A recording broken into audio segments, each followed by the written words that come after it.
And a good evening and welcome here to Berg Gym right here on Shirley Egner Court. We have Pointers women's basketball for you right here on WWSP Stevens Point 90 FM and SPTV. Welcome back, everybody. We got our dual broadcast stuff going on here once again. Joined up here at the broadcast table is my partner, Ashton Parker. Ashton, welcome back. Good to be back here in Berg Gym and get some Pointers women's basketball action going on here. Of course, I'm glad to be back for another semester of great sports actions here at UW at the University of Wisconsin-Stevens Point. I'm looking forward to this great conference matchup between the UW-Whitewater Warhawks and the Stevens Point Pointers. As always, we know that Whitewater is currently ranked 24th in the nation, and it's going to be a tough matchup for the Pointers going ahead. They actually are ranked up 23rd now. 23rd now. That I checked in the most recent polls. I must have made this stat sheet a little bit anyway. Oh. 23rd in the polls. But looking at this matchup history as of late, it has been pretty one-sided in favor of UW-Whitewater. Looking at this, the Warhawks have won 11 of the last matchups that they have played against Stevens Point, and their average margin of victory over those past 11 games has been by 14.5 points on the year. Stevens Point's last matchup that they won was in the 2016-17 season on the 8th of February, actually. So it's getting close to about that time back in 2017 where they won their last game. But regardless, the last game that Stevens Point played against UW-Whitewater, they played them tough. The 3-point loss over in Whitewater, and does that have any weight on your mind right now that you were that close to pulling off the upset in their own home gym? You know, I think it's going to be a great point because they're really close to cracking that tough 11-game losing streak against Whitewater. As you said, average margin of victory has been about 14 points. That game was only a 3-point loss. So I think they're starting to crack through the skin of Whitewater, crack through the shield that is of Whitewater's winning streak, and it's looking like it's going to be a close game. Hopefully a fun game today. Regardless, it's always a good time when these two teams play one another. And like we said, those last games that Point had against Whitewater and La Crosse, both away games, both just heartbreaking losses, really tough to take. But looking at how they're positioned here this year, this is the first year under new head coach Matt Hockett, who's taking over for the legendary Shirley Egner, who has national championships and an NCAA tournament galores to her name. And, Coach Hockett, to his credit, first season as the Pointers head coach, and he still has them poised to potentially make a run out of things. Now, it's going to be difficult to win the conference, but you can always win out, you can always win a couple of these big games to finish the season, get poised for a WIAC conference tournament run, and really throw some havoc in everything here. But the Stevens Point, they started off the year an outstanding 3-0. They defeated Northland, the then 14th ranked Millikan University, and Carroll. And they were 8-3 actually heading into winter break. But since then, they are actually 3-6 and have just really struggled not necessarily really struggled, but really have struggled to get these big-time wins to add to their resume here. So, Ashton, looking at this, they're tied for 5th place in the WIAC with UW River Falls. I don't want to say this is make or break point, but for Stevens Point, if there's ever going to be a moment where you can vault yourself towards kind of rattling off a few wins in a row, it feels like this game today is going to be that. It's going to be the catalyst for basically what the rest of the season is going to be like, in my opinion. As you said, ranked tied for 5th in the WIAC right now as a 3-6 record. It's going to be a hard schedule coming up. As you said, Whitewater, they're playing against La Crosse again. They still have to play against the top-ranked Eau Claire right now, who is 7-2 in the WIAC and 16-4 overall. So as I said, it's going to be a hard stretch. However, I know this girls team can do this because they've been able to bring these tougher teams like Whitewater and La Crosse to the brink.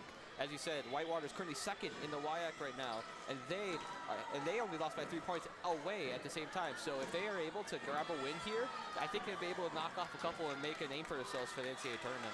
Without question with that, and this is a team that we talked about before the game. They feast in the low post. Looking at the scores here, stat leaders, Alexa Thompson leads the way for the Pointers, 11.3 points per game and 7.7 rebounds per game and 1.8 assists per game.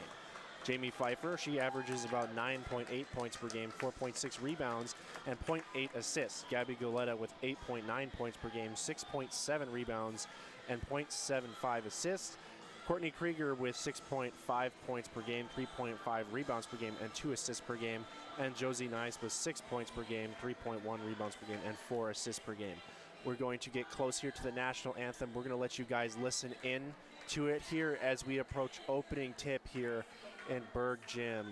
This will be a fun one here tonight, ladies and gentlemen, so do not go away. We're going to keep it right here and let you guys listen in.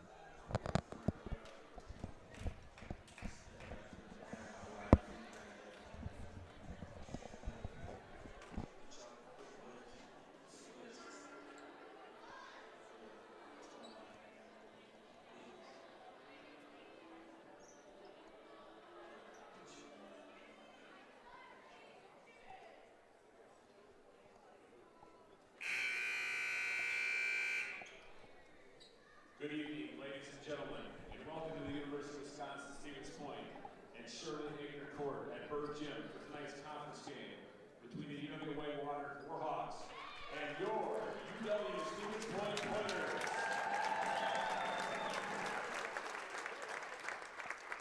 Ladies and gentlemen, this past week, the Pointer basketball and South Central Wisconsin athletics community lost one of its biggest supporters. Dennis Campion was a true ambassador of everything good in athletics through his time as an official, coach, and father. He was always about the people and how he could bring others together through sport. Our condolences continue to go out in support of his wife, Lisa, and their children, Haley and Kylie, Jack, and our very own number 30, Abby. At this time, we would like to take a moment of silence in honor of Dennis.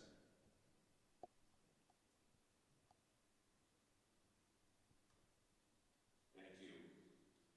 Ladies and gentlemen, would you please rise, and gentlemen, remove your caps for the playing of the national anthem.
Nice moment there, kind of nice little moment of silence to remember Abby Campion's late father, and kind of a nice moment for all the community to come together here, not only just Stevens Point fans, but Whitewater fans, everybody else in general. Now, looking here at the Whitewater sides of everything, Ashton, this is a team that comes in off of the national runner-ups from last year. This is a team with plenty of postseason experience. As head coach Carrie Carlo, 21st season as the head coach of the Warhawks. She is 391 and 160 overall record, although she is 21 and 24 against Stevens Point all time, but she has won the last 11 matchups. 7-3 through the first 10 games of the regular season. They have been 8-2 since. 2 5-game winning streaks during this season. They have just really started to blossom into a really good winning streak here. Looking at things here for the Warhawks, averaging 15.2 points per game. Casey Carlo with 7.5 rebounds and 2.2 assists. Aaliyah Grundall with 13.7 points per game, 4.1 rebounds per game, 2.7 assists per game. Maggie Tarach with 10 points per game, 10.6 points per game to be exact, 3.9 rebounds per game, 1.6 assists per game, and 1.6 assists per game. Abby Bleshkar with 7.9 points per game, 5.1 rebounds per game, and 0.7 assists per game. Isaso Domingo with 5.7 points per game, 3.1 assists per game, 3.1 rebounds per game, and 2.6 assists per game. So fair to say that this team is very well-rounded and Everybody can rebound the basketball, everybody can score, and everybody can dish. If you're Stevens Point, how do you focus on really just limiting this team? Because this is a team that can put up a lot of points in a hurry. Yeah, you're right. And I think the biggest thing for this team right now is the size advantage that they have. You know, I think one of Stevens Point's main strengths for this season has been their size and their ability to go get down in that paint and just really be able just to stuff their opponents out and score at will down there. So I think that's going to be the main thing. Is they have to limit Whitewater's offensive rebounding, and they just need to be able just to grab the rock as soon as they can. Because, as you said right now, this Whitewater team can rebound the ball really well. And everyone can rebound, everyone can pull their own weight. And so if you're a point, you got to really try and limit that and just try and just use your size to your advantage. Couldn't say it any better myself, partner. Looking at the starting lineup here for the Warhawks, Isa Sato Domingo starting off, the 5'4" senior out of Steamwood, Illinois. Follow that up with number 13, Casey Carlo, the 5'9" sophomore out of Whitewater, Wisconsin, so a homegrown product. Number 11, Maggie Tarouch, the 5'10" junior out of Sun Prairie, Wisconsin. As we get the opening tip, and it is controlled there by the Warhawks. Number 44 down low, Abby Bleschner. They get it down low to Bleschner, guarded by Goleta. She gets a screen, beautiful screen down low. She's going to try to go all the way around, no good. And Alexa Thompson will grab the board for Stevens Point. So nice defensive possession to start for the Pointers. Yeah, they got a nice screen. Whitewater got a nice screen down there, but they wasn't able to convert their finger roll. That was Aaliyah Grendel down low with the screen. That was the final starter for the Warhawks hitting the deck. Alexa Thompson, Jamie Pfeiffer on the floor, as is Gabby Goleta, Josie Nace, and Courtney Krieger. Down low, and a finish for Stevens Point and Josie Nice. Nice way to start off the game. No pun intended. And absolutely no pun intended. However, at the same time, like I said earlier, Stevens Point is just able to score at will at the paint down there. So if they just continue to use that, I think this game will go well for them. In the corner, Domingo, she'll just lob one up, and that was about as easy of a bucket as she can get. Just kind of a baseline floater, just tapped it, just kind of really pushed it up and just right down the net. Tied up 2-2. Down low pass to Krieger. She kicks it to Goleta, and that's going to go out of bounds, and it'll be a turnover by Stevens Point. Yeah, it seems like you're just trying to just go down there, trying to just hand it off to someone else because they were really well defended down there. However, just wasn't able to get it and just knocked it out of bounds. Santo Domingo has it now up top. Here's a three-point shot straight away and down. Splash for the Warhawks, and that will make this 5-2. That was a three-pointer by Aaliyah Grendel. As you said, Whitewater's a really well-rounded team. They can go down in the paint, they can score. Well, another thing is that they can shoot the ball decently well. They're 32% from the three-point line, and that's going to be a big problem for Stevens Point if they can get hot. Down low to Jamie Pfeiffer. She goes up strong and one. Just strong finish there, able to get the and one, and what a great time to do it. As we said, this is a team that cooks down low in the post, and Jamie Pfeiffer proving that point right here. A chance to get the old-fashioned three-point play and tie this one up at the free throw line. Here's Jamie's free throw up and rims out, and that'll keep it a one-point game. But good offense so far by Stevens Point. They just got to answer here on the defensive end. Whitewater's had as good of a start offensively as well. Baseline jumper, that's no good. Good defense there by Pfeiffer, and here goes the rebound to Krieger, and she'll quickly go up the court. Krieger with between the legs dribble, now gets it up top to Thompson. The leading scorer for this Stevens Point team gets a screen by Pfeiffer, now gets it back to Pfeiffer up top. Handing it off. Over here is Nace with it. Nice backdoor cut. Oh, beautiful play there. Alexa Thompson just put her defender in a bind there, and beautiful backdoor cut, and just seeing her right in the breadbasket. Easy layup, 2-point. Stevens Point with a 1-point lead. Yeah, amazing pass to just threaded the needle in between the Whitewater defenders, which is the easiest layup you can ask for in a game. Down low in the post, Bleschner trying to go to work on Goleta, and she does. That was a thing of beauty down low in the post there. Yeah, it was very well defended there, and just not much you can do about there. Just made a nice spin move, was able to keep it up with the ball, and just finish strong. Back and forth we go here on Shirley Egner court. Spinning baseline, dump off, gets it to Goleta. She comes up short, and the rebound's going to come to the Warhawks, and number 11, Maggie Tarouch. It just seems like it overheated a little bit. Was able to get down to the bit too close to the rim and wasn't able to convert. Lob down there. low in the post, back up to Tarout. Straightaway three-pointer is good. Yeah, I said this team. Like I said, this team was a well-rounded team, and the fact that they're 2 for 2 in threes right now, something at that point just really hasn't been able to do, sadly. And it's the main difference right now. 10-6 is the score, and this one 4-point lead for the Warhawks. Driving into the lane was Thompson as she tried to get her own rebound, but it comes to the Warhawks and Tarout on the push. Looks like she thought about elevating for three. Now they'll get it up top to the number 33 for them. Grundall with it. Now in the corner, Domingo up top. Straightaway three-pointer is good. Yeah, I think at this point you might want to start calling a timeout because it's getting real. They're 3 for 3 currently on three-pointers. Whitewater is as hot as you can, with a hot as a start as you can ask for from the three-point line. Grundall with that three-pointer. Yeah, like you said, perfect from the three-point line. And now Stevens Point, this is an important possession. They're down 7 early. This is the number 23 team in the country. Thompson going to try to answer with her own three, and she does. That's the answer they desperately needed. You know, Stevens Point, like I said, just hasn't been the greatest from the perimeter, but if they can shoot pretty well from three, it's going to be a lot closer game than you think it would be. Kick it up top to Bleschner with it.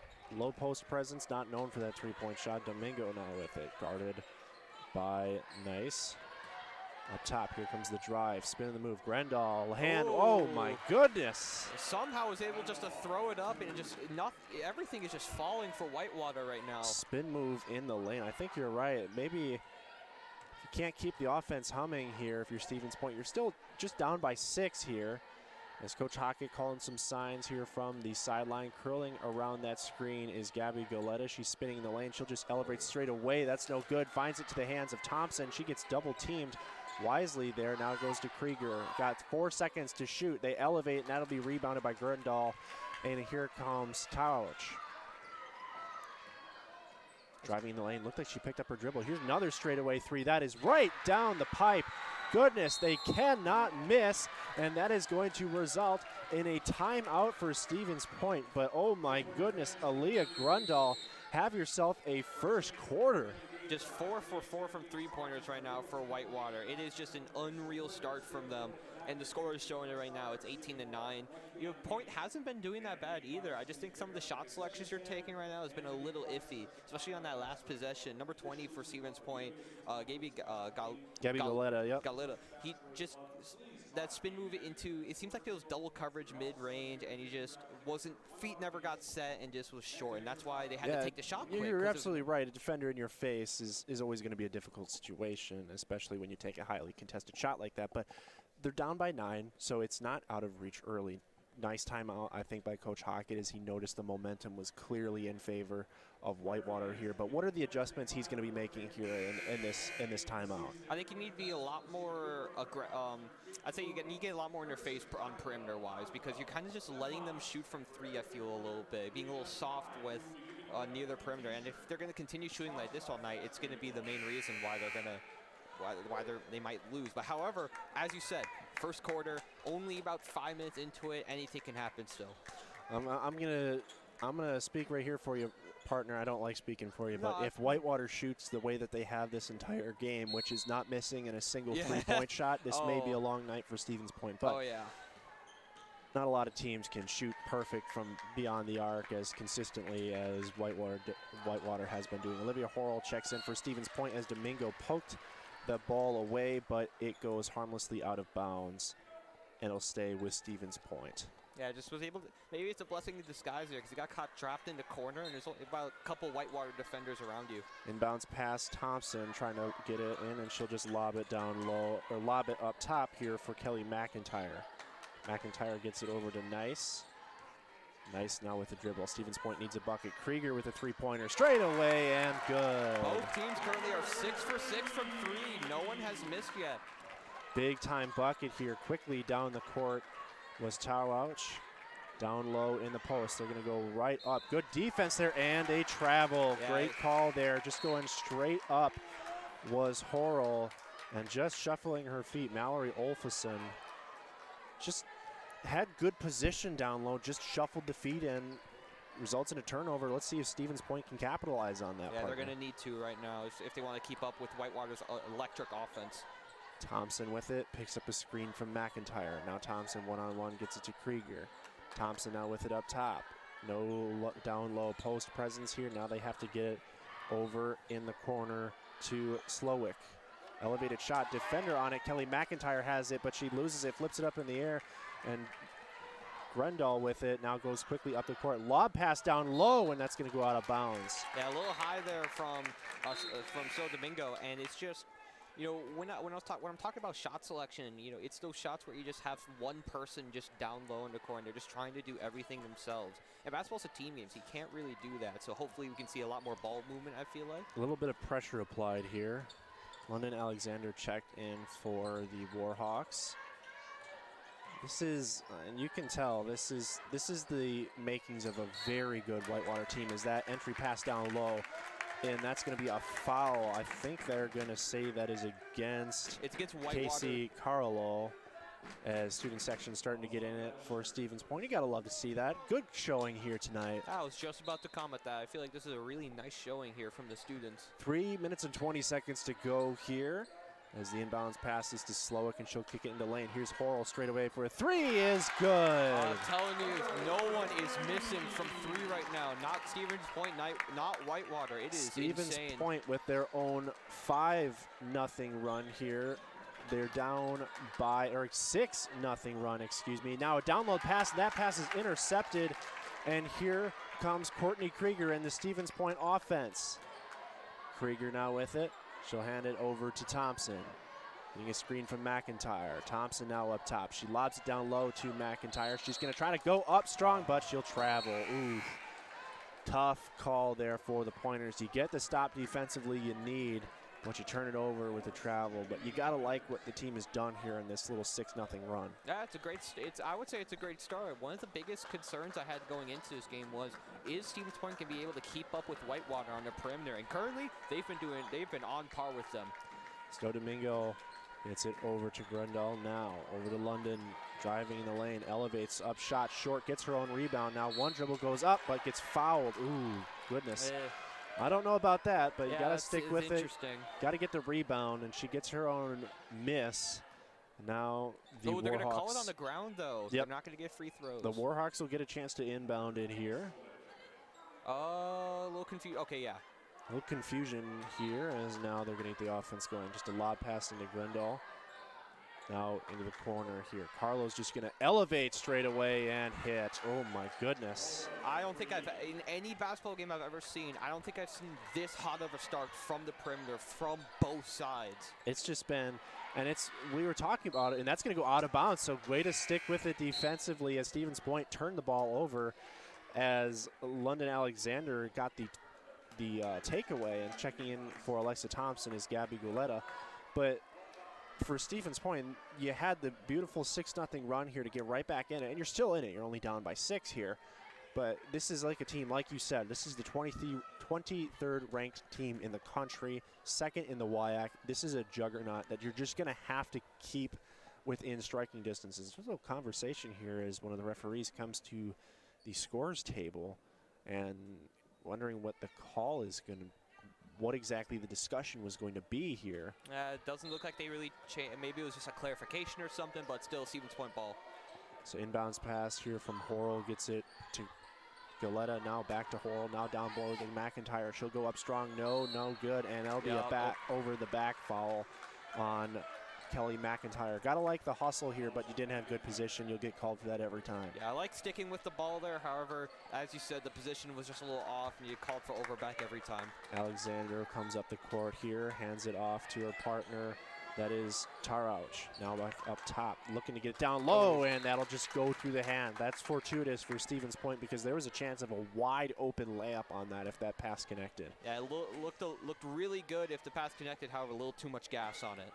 Trauch with a little bit of pressure here on Stevens Point, newly checked in here. Emily Mortensen now hands it off to Horrell. Up top, McIntyre gets a screen from Guletta. She'll drive in the lane, now post up, lose it, and it's going to go out of bounds. Who's got it? It's going to say Stevens Point ball. Stays with Stevens Point.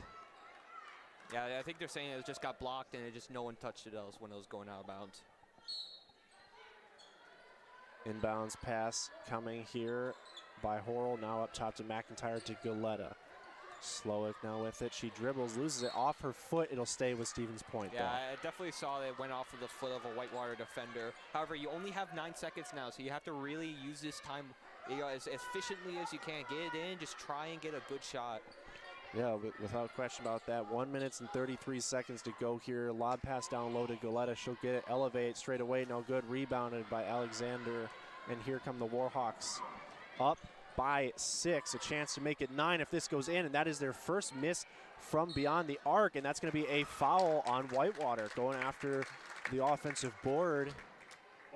And Stevens Point will get possession. That was the first miss from 3 by either team currently. That's how electric both teams have been from the perimeter. Yeah, I gotta say, partner, collectively we've watched about every level of basketball when it comes from middle school, high school, college, and professional. I don't think I've ever seen a game where, regardless at any level, with a minute and 20 seconds to go in the quarter, that there's only been 1 miss from the three-point line. It's crazy, especially with how many threes they have been shooting, because it hasn't been like 1 or 2. They've shot in total 9 3-pointers. And that pass is intercepted, and quickly down the court is Grendal, and she'll get fouled as she gets the interception. So she'll go to the free throw line for 2. Yeah, it looked like it could have been easy and 1 there. However, she was just a little bit short. We have a reckless foul there. A little fortuitous, it wasn't and 1 play. But we'll see first free throws of the night for Whitewater. So first free throw here by Gertdahl. She'll go to the free throw line. Chance to make this a 7-point lead, and she can't.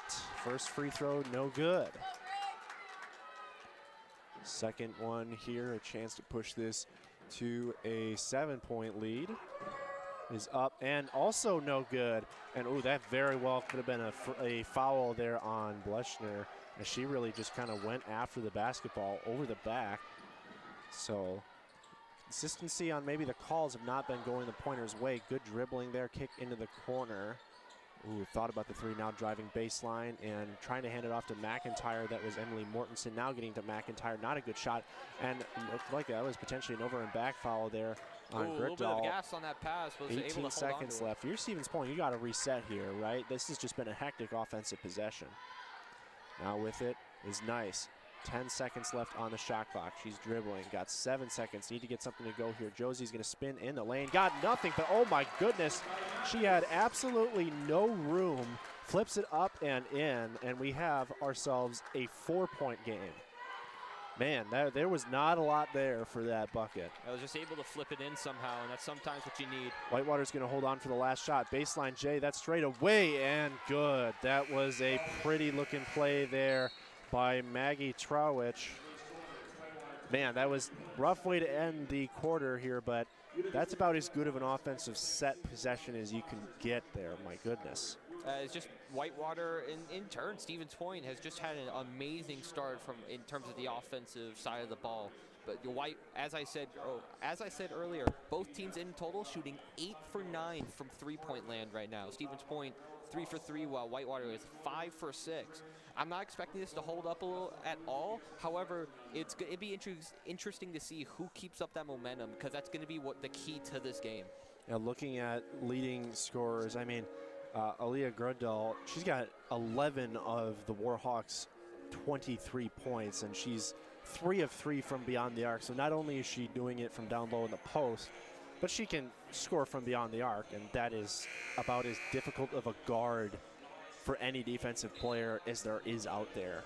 Yeah, she's the heart and soul of this offense right now, scoring about just under half the total amount of points that Whitewater has currently, and it's just been impressive stuff right now from Gruddahl. And this is really kind of an example of how basketball is kind of becoming a positionless sport. And what I mean by that is anybody can bring the ball up the court, anybody can post up, anybody can shoot the 3. It's just one of those things that, I mean, we've seen it.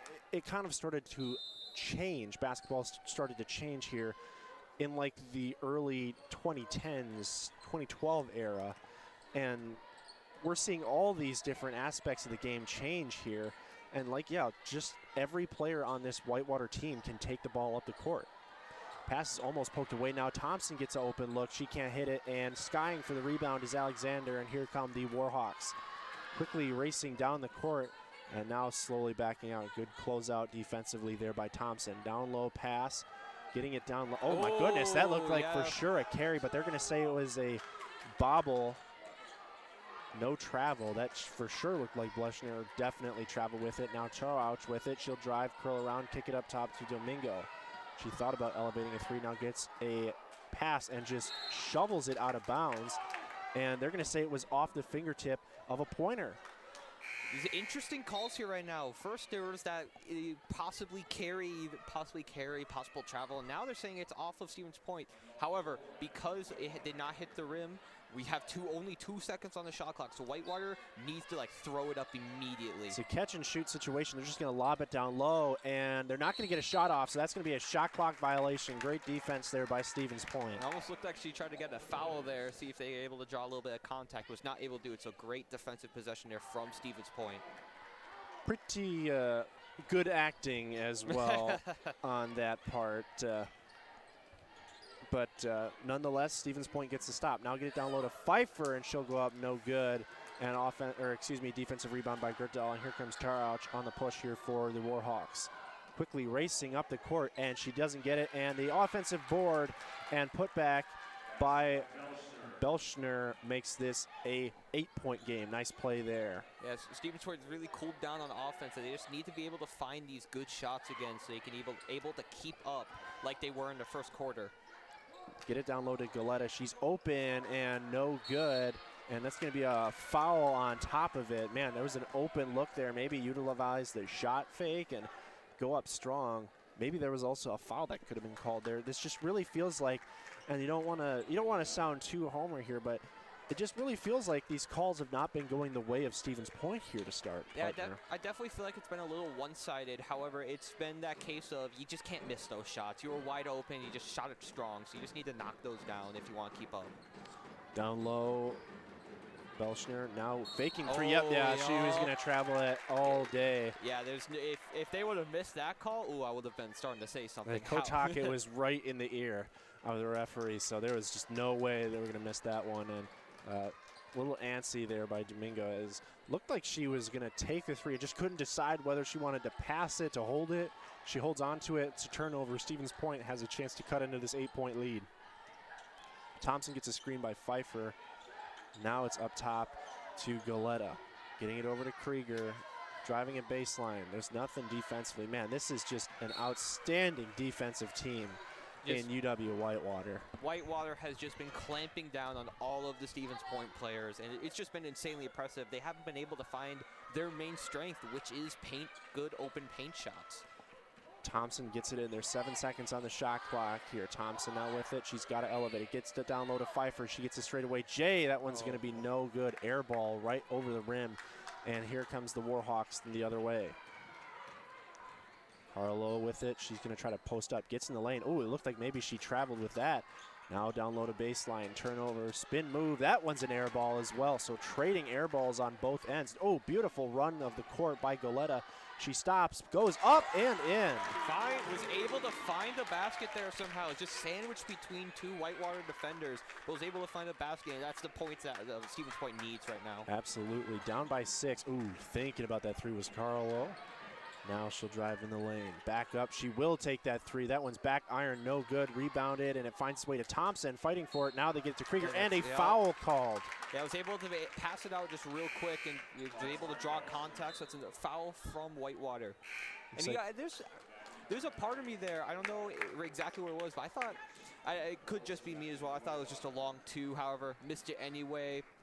They put up the 3 sign. Maybe it's just me because I'm not down there right now. But yeah, poked it out right away. Going back to Stevens Point. But you got to take what you can get, exactly. Partner. Regardless, shot 2 or 3 didn't go in. Stevens Point gets it. But yeah, this kind of full court press is being applied here.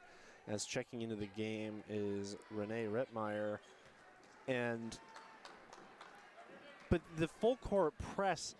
And this is something I've been talking about. We've seen it in the men's basketball. Why even line up for it if you're not even going to do it? Is it just to try to get into the mind of your opponent? But you saw it as soon as Stevens Point inbounded the ball, they just instantly pulled off. I think the main reason why you do it is because you want to be able to see if you can find that one mistake from the inbound. It's going to be a jump ball, and it's going to go back to the Warhawks. Go ahead. Yeah, so what I was saying is you try to find that one mistake, like how that first, how the Whitewater was able to poke the ball out. You try and find that mistake, and if you do, that's an easy bucket. But as soon as they inbound it, your job's pretty much done. Get back on the other side of the court, play some defense. Gertdahl with it, guarded by McIntyre. McIntyre kind of laying off. Now she'll drive, does Gertdahl. Gets double teamed, and the ball is going to squirt free, but finds the hands of Olfsson. Now it goes off of the fingertips of the recently checked in Rittmeyer, and it's going to go back to Stevens Point. So trading turnovers here as of late are both sides. Yeah, I just think that was just amazing defense coming from Stevens Point there. It just got nice up and close to Whitewater, and just finding those turnovers, being able to just apply pressure. It's what they need to do. Nice with it. Now gets to Goleta. Ooh, that was almost dangerous as Gabby was looking to do a back cut maybe. Now it gets over to Thompson with it.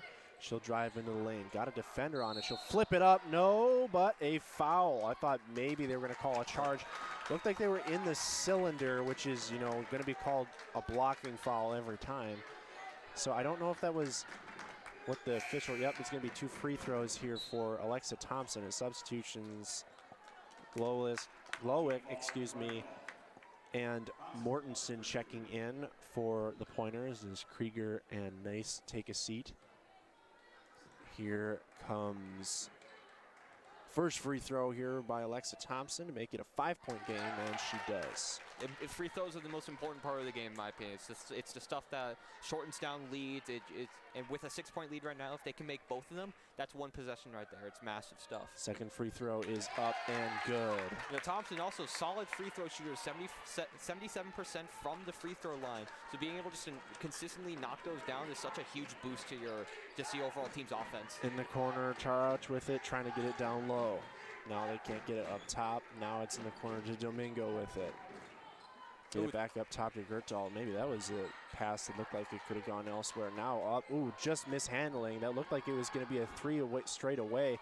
Now it's going to be a defensive rebound for Stevens Point. Emily Mortensen. Now the Pointers with a chance to make this a 1-possession game regardless of the score here, partner. They're hanging tough here early in this one, and opportunities are there. Slowick with it. Now has to split defenders and got to call a timeout, and that is going to be, I think, a jump ball, but the possession arrow favors Stevens Point, so it's going to stay. But this defense for Whitewater is just suffocating. Yeah, if the first quarter was to show the offense of both teams, the second quarter has been showing the defense easily. It's been a complete role reversal for both teams, it seems like, and it hasn't been scoring much. However, Point is just able to find those just couple of baskets, while Whitewater has just been going dry. Thompson for 3. That one's too long, no good. Rebounded by Tarauch, and that's going to be a foul on number 24. Slowick. Yep.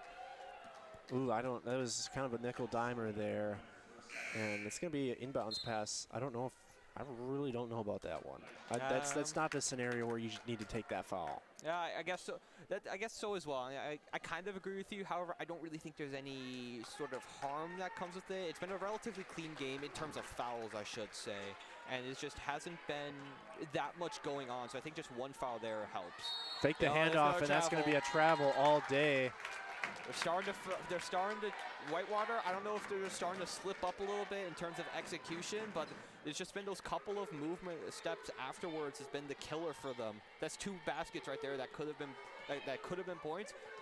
Instead, they're turnovers. Stevens Point has to capitalize on the turnovers there. Josie Neese checks back in, trying to get it to Goleta. She had good position, gets double teamed by Gertdahl. Now she has it straight away guarded by Tarauch. Now Goleta's going to go in the lane and try to get it to Thompson, who's down low. She gets a shot fake and gets one up and in. Just utilizing the shot fake to get the open shot. Yeah, faked them out of their shoes, able to take the bait, and it turned into an easy layup there. Down low, trying to answer, no good. McIntyre fighting for it. It's going to go out of bounds. Oh, off of McIntyre. So close. Hey, I might want to, initiate a replay here. We got the camera. We got the, I don't know if we got the equipment, but it's just a really we do have the camera, and credit Maddy Larson is doing the camera work for us here tonight and doing a good job at that. But yeah, it's one of those things, and don't get me on a tangent of wishing we had replay reviews here in the Division III level. If you remember that last couple hockey games against River Falls, the goal that was not a goal, and a little controversy with there. You don't need to start that up here, but let's look at the scoring here. So Aaliyah Grundle Started off the first quarter outstanding, 11 points. How many has she had to that point? 0. She has not scored this entire second quarter. You know, now I'm probably jinxing it. She's going to go on a ridiculous 20-point scoring run or whatever. In regardless, one quarter, in the next 4 minutes, they're going to score 20 points. That's, you never know. But regardless, credit Stevens Point defense kind of slowing that down. And there have been open shots for Whitewater. They just haven't hit them. And maybe they just were fortunate enough to hit those shots in the first quarter, just couldn't get them here in the second. So the big thing that I'm noticing right now is that Whitewater is 1 for 6 currently from the field goal line. As you said, credit to Stevens Point defense. However, the big thing, they haven't shot a single three-pointer at all. That's why I said you got to tighten up that perimeter defense, not allow them to shoot threes, and that's what they've been doing. There goes Gertdahl, just as I speak about it, just goes right in and makes a great timeout call there by Whitewater, as Stevens Point was really seizing control of this one. And now Whitewater gets the time for a breather. Now they get it down low to McIntyre. She'll go up. She can't get it. Now she'll go up again, and it's going to go off of a Warhawk. Looked like there was 2 chances of a foul there. Possibly. Nothing called. I think more the first one than the second one, because I think the second one was just a nice clean block. However, the first one I definitely could have seen there be called a foul, but credit to Whitewater defense. That was quite impressive. Got to lob it in. Now they do. McIntyre has it up top. Now they lob it down low to, that was Mortensen. Now to get it to McIntyre, and she scores. Nice answer there by the Pointers here. Now they need to get a defensive stop. Yeah, McIntyre was able just to convert that shot that they just sadly missed down near the paint, and was able just to bring it back to a 2-point game now. Tarauch going to drive baseline, now get it up top to Domingo. She has not had much of a break here tonight, so credit the fact just staying on the court there, Domingo. Now they get it down low and poked away almost by Mortensen. That's going to be a foul, physical play down there in the post. Got a double team her, said she was just feasting and got the last bucket on the last possession there. Hey, definitely, I would say in this case, it's a solid foul. You just really need to try and limit her as much as you can. And yeah, it was a little close sandwich between 2 Stevens Point defenders. However, just try and limit her as much as you can. Inbounds pass here, and the Warhawks are going to have 16 seconds here to get a shot off. Gertdahl with it now to Tarauch. She's going to drive baseline, elevate, no good. Or drive in the lane, elevate, no good. And Stevens Point with the rebound.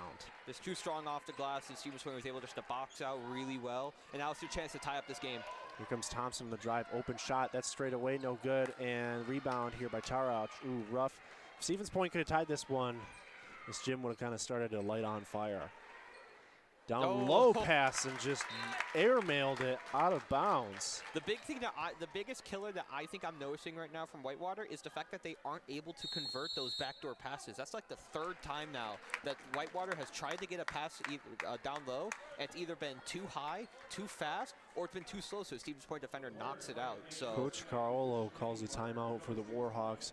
3 minutes on the dot here to go before we hit halftime here in Berg Gym, but this has been quite a turnaround, like you said, in the style of this game. After we saw the first quarter, I'm thinking, man, are we gonna have like a 50 to 45 game here at halftime? And honestly, the way the offense was clicking in the first quarter, you wouldn't be crazy to think that, because neither team was missing a 3-point shot. Neither team was missing, but now they've kind of started to slow down, and both sides' defenses, have been starting to click here. But what a change in pace that this game has been here. I think the big thing is that we said in the first quarter they were 8 for 9 from 3-point land. Now both teams combined is 0 for 1. Stevens Point's the only team to shoot a 3-pointer in this quarter. As you said, big style change. However, this favors Stevens Point because of how good they are down in the paint. Getting it to Mortensen, now kick out Krieger. 3-point shot for the lead is up, no good. Rebounded by Pfeiffer, poked out of bounds. It's going to stay with Stevens Point. Great rebound there. He was able to had a nice look, was just a little too strong, unfortunately. However, great rebound there, just able to poke it out and get another chance. Thompson going to inbound it here. Get it down low to Pfeiffer. Man, that is a chance of a foul there, but going after it aggressively, and a jump ball is going to favor Whitewater. And under possession errors around it, I guess. But yeah, it's just could have been a chance of a foul. However, I think it's just more of a case of that pass is just a wee bit low. The Pointers have had chances here to tie or take the lead on the past couple offensive possessions. And is there a wet spot on the? On the It might have been. I Not don't sure. entirely know. Now they do inbound it, and up the court comes Domingo. Over to Carlo now, back to Domingo up top. Lob it down low to Gertdahl. She'll go up strong, no, and a rebound, going foul, and it's gonna go the other way. Jumping over the back, I think they're gonna hit number 15, Renee Rittmeyer, with that. Another loose ball foul. And Stevens Point getting good rebounds here. Actually, I think they're gonna call it the Allie Bumpgartner, 5'11" senior out of Lacona, Illinois. Stevens Point now with it, as the Whitewater defense or Whitewater bench is starting to chant. Krieger with it, over to Pfeiffer. Pfeiffer gonna shoot the three. That is good. There's the lead that Stevens Point needs, and it's another three-pointer from Pfeiffer. And there is the lead for Stevens Point. It's a 1-point lead, 28-27. What a turnaround for Stevens Point this quarter. Warhawks have it, trying to answer here. Handoff, Grundahl, she's gonna go down the lane, up, no, but a foul. Bailout there on not a good offensive set there, but still they draw the foul and a chance to tie and take the lead right back here at the free throw line. Grundahl is just like, all right, you guys haven't been scoring that late. I'm just going to take this offense, just grit it with my hands, just drag it myself, because she's been the main person to score for Whitewater currently. The only person, I don't think they're entirely the only person with double digits. I think Thompson might be up there now. However, they are the leading scorer by at least a couple baskets as they start taking a couple free throw up is right down the pipe and ties this one up 28-28.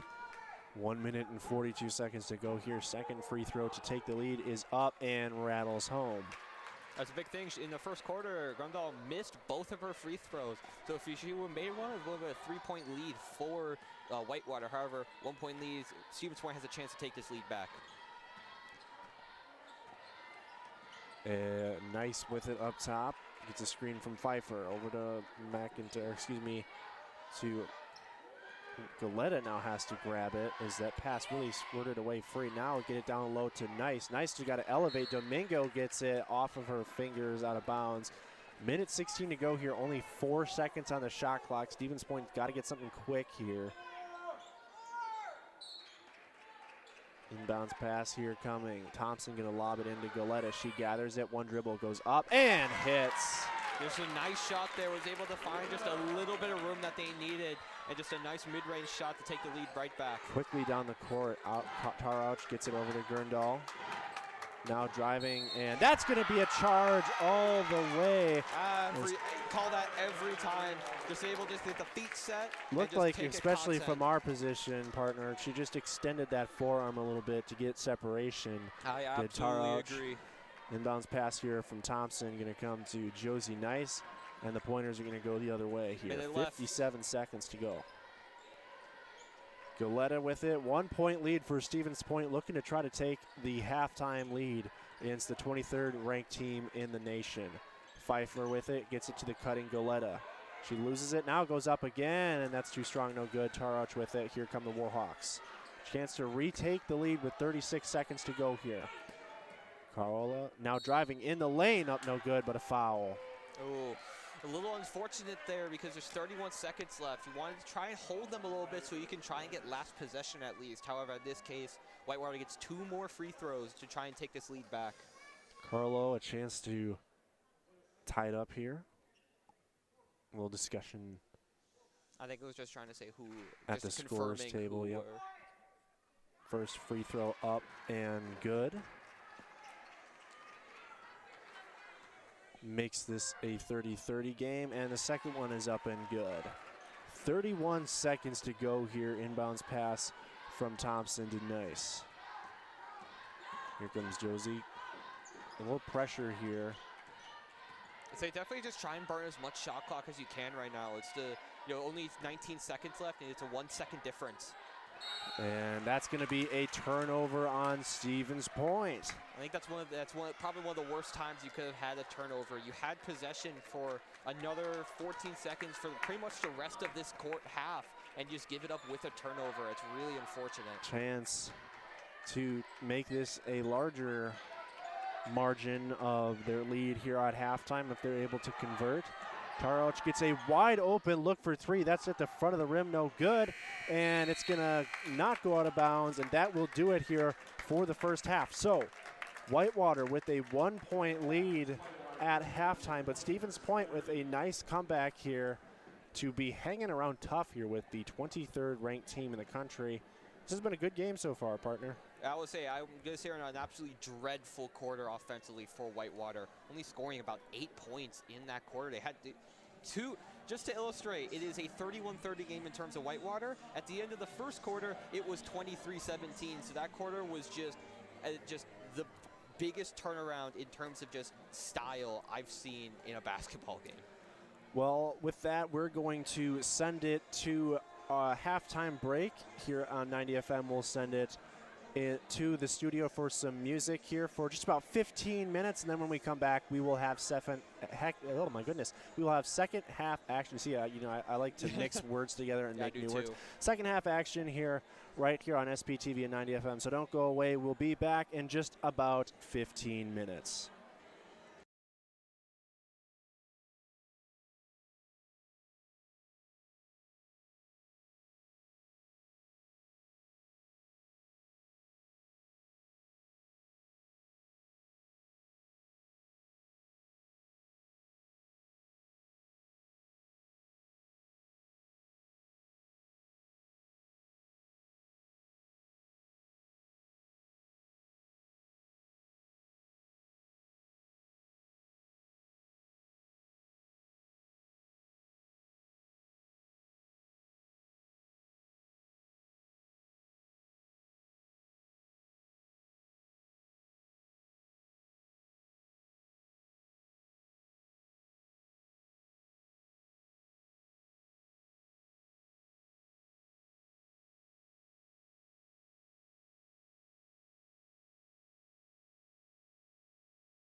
And welcome back here to Berg Gym on a Shirley Egner court and Pointers women's basketball right here on WWSP, Stevens Point, 90 FM, and SBTV. Partner, this has been a great one so far. 31-30 is the score at half. The number 23 ranked UW-Warhawks, Whitewater Warhawks, have the lead over Stevens Point, but this has the shapes of a great game coming forward. Yeah, most definitely, and it just looks like Stevens Point is starting to figure out the pace that Whitewater is going at. It's just able to clamp down on them defensively. Whitewater only shot 2 for 10 from the field during that last quarter, the second quarter. The big thing that kept them in the lead, though, they're currently 4 for 4 from free. Sorry, my fault. They were 4 for 4 from free throws that quarter as well. So that's the big thing that's really keeping them in there right now. However, the big thing right now is that Ali Grudal has been the main scorer right now for Whitewater. If Point is able to just keep her on the down low like they did during the second quarter, I think the Stevens will have a nice shot at winning this game.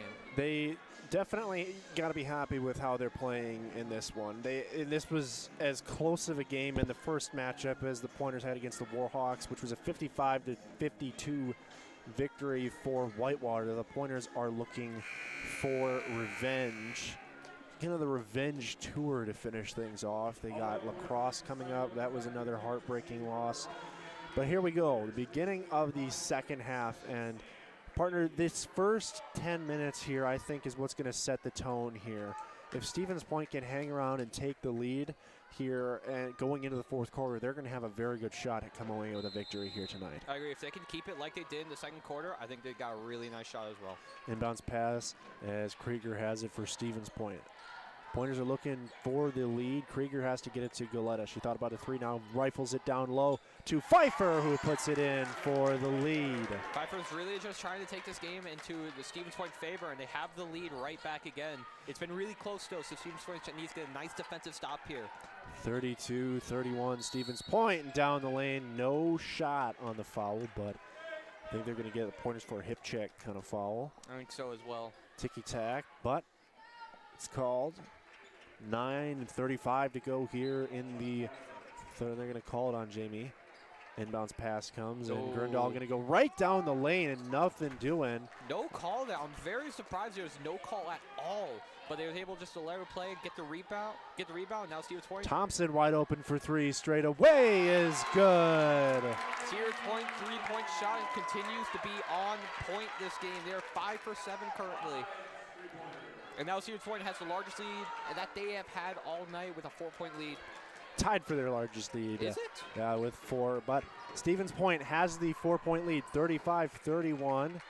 Now driving in the lane, Tarauch with a try to answer. That's no good, but fighting for the rebound is Domingo. It comes to Stevens Point. I think they're going to call a jump ball. Oh, that's killer, because that was in 2 Pointers' hands. They had possession. They just couldn't get it out.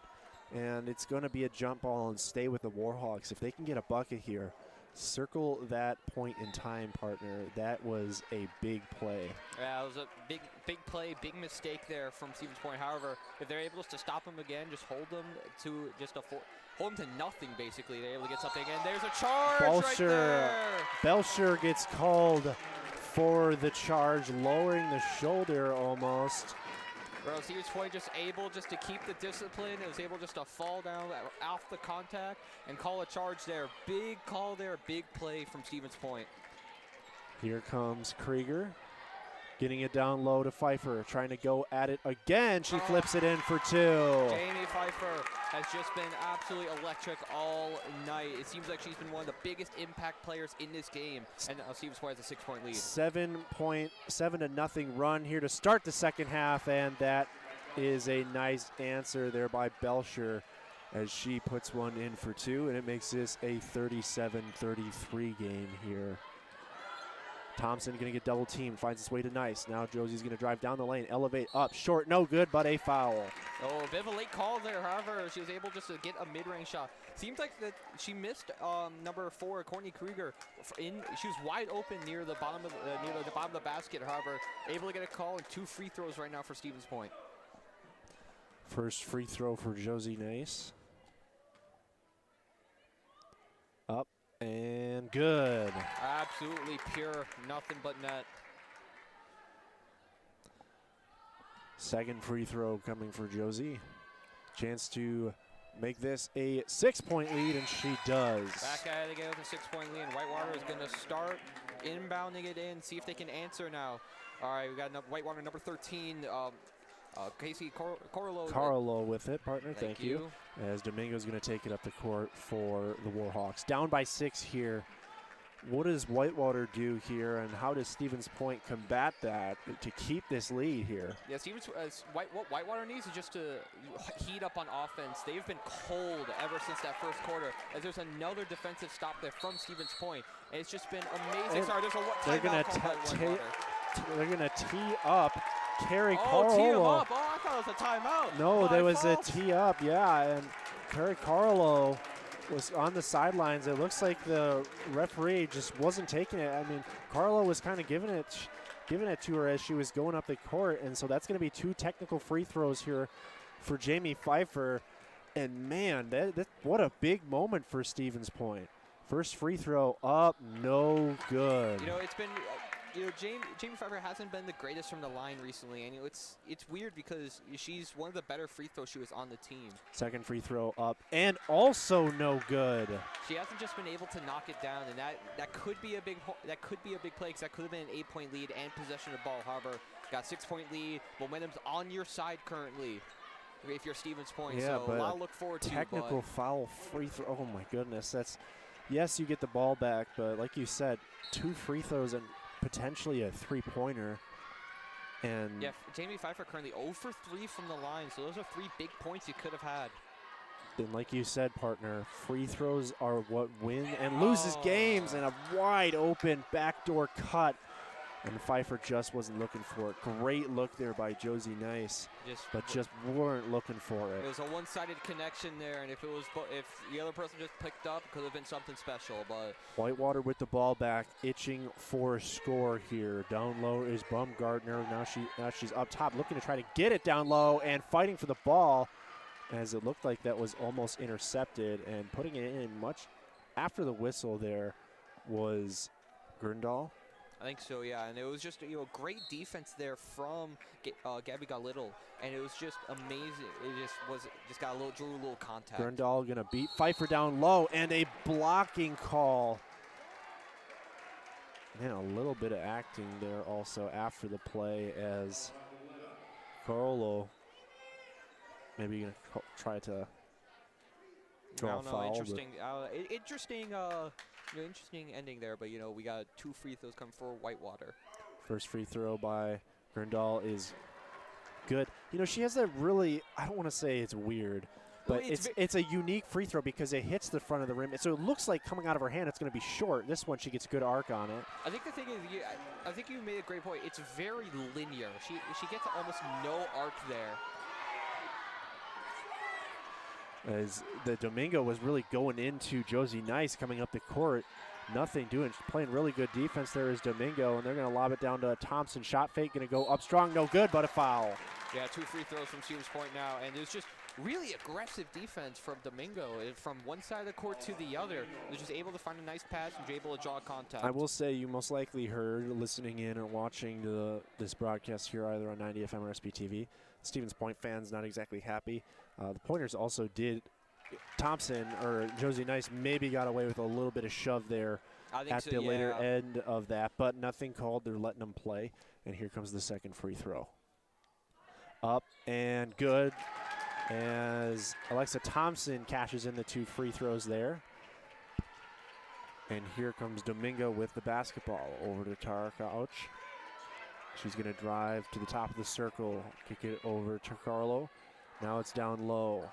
Grindal with it, picks up her dribble. She's going to go up, no good. Gets her own rebound and gets fouled. Able to draw contact again, and it seems like it's on. I think it's number 12. It is Pfeiffer. Jamie Pfeiffer. Again. That's I think her third. No, it's just second personal foul. So not in foul trouble per se, especially being in the second half here. But first free throw coming for Grindal is up and good. Yeah, it's just like you said. I think you put it perfectly. It's very linear, just like a frozen rope coming out of her hands. Just goes straight into the bottom of the net, and I don't think she's missed a free throw. She's missed 2 currently. As She was 0 for 2 from her first trip to the field, has been perfect since. But that's what she can only ask for if you're Coach Carrie Carlo. And here comes Courtney Krieger for Stevens Point. A little bit of a dry spell as of late. They got a 4-point lead here and trying to add to it. Pass down low as it finds the hands of Krieger fortuitously. And here comes Thompson. She'll just elevate straight away. That's up and dances in. Great bounce there. Was able just to get a nice floater, keep a 6-point lead, and Stevens Point needs to stop now. Down low. Bumgardner and, are they going to say a foul? They are going to call a foul down low on McIntyre. Interesting stuff. I don't know exactly what it was. I don't know if it was like, I'm not sure. I thought maybe because the ball kind of bounced awkwardly as McIntyre. That's her third. Bonus time. But Gerndahl now at the free throw line again. First free throw up is good. And again, that frozen rope kind of thing. Just barely gets over the front of the rim. I'll say it's interesting. We've had second free throw up, and that one goes out, and it's going to go out of bounds off of the Warhawks. It's been under 4 minutes in this third quarter already, and Warhawks are already in bonus. What they've been doing is they've just been able to draw fouls consistently, and it can be really dangerous for Stevens Point, especially as McIntyre has 3 fouls already with a lot left to play in the second half, and they're going to be talking a little bit. Conversation going to be had here. I'm not entirely sure. I think, what are they saying? There's I don't four. know, I think, yeah, they didn't assess the technical foul to the Warhawks, so it wasn't on the board. I was going to say, because it was 5-3 in the foul department and 5 by Stevens Point, that and makes only sense. 3, so they didn't add the technical foul, so now they do, and everything's all squared away. Yeah, that makes sense. That's big, too. That's a big foul, because that means one more, and both teams are in bonus. Thompson with it straight away. She's got a foot on the line. She'll elevate, but she'll hit it. Oh, it's so sad. Her foot was just on the line. It's a very long 2. However, great baskets, largest lead of the night for Stevens Point. Thompson is cooking. As the kids would say, she is just absolutely cooking. Down low in the post. Gerndahl going to try to go to work. Down low. She flips it up. No good. Trying to get her own rebound, but she can't, and McIntyre has it. And Stevens Point, a chance to make this a 9 or 10-point lead. Krieger surveying, kicks it to Thompson. Slowick just going to elevate for 3 straight away. No, man, I do not know about that. I don't know either. She just took a very long 3. There's a wide open. There was a wide open player in Domingo as Slowick now gets it, and Domingo again is playing aggressively. Hands all over, and they will call her for it. Finally. Yeah, Domingo's just been all over everybody on both sides of the court, and they finally call her for a foul. Only her second one, however. But the big thing is that Stevens Point is now also in the bonus. Been a very, very, I don't know the word. Physical. Very physical. That's a great word third for quarter here, for sure. Slowick going to the free throw line. Here for 2. First free throw up is no good. Hits the front of the rim and goes out. There's the exact thing that we're talking about with Gerndahl. With the line kind of shot that she has, if it hits the front of the rim, it does exactly that. It hits the front of the rim and it bounces out. Second free throw is good. 1 of 2 from the free throw line by Slowick. It is a 8-point game. I had to do the math there in my head, which is pretty awful. But nonetheless, down low, up 1 dribble, trying to go up. That gets blocked by McIntyre. Now down low, gets the rebound again.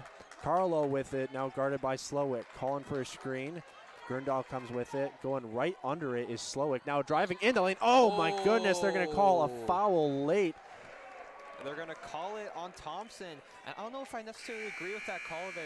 It just seemed like she kind of just threw it a little over the Stevens Point defender. And it didn't really seem like that much contact. But that's a big foul, too.